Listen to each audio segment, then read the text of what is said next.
Okay. Okay, Brad Pitt, let's go to the next spot.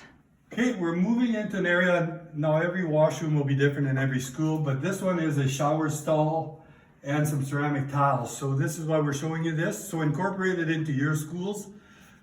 You all have different situations, but we're showing you one with a shower stall. So again, reminder, put your cart in front of the door before you enter. But I'm going to take it out of the road because I have somebody filming right now. So you walk into your room and immediately you see your shower and you start spraying it. Spray all the walls, all touch points,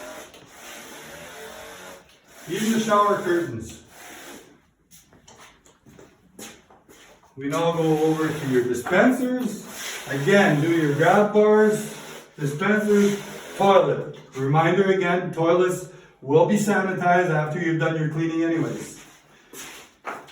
Dispensers, countertop. Now the floors will be washed with your floor soap, which will be the disinfectant. We're done in this room.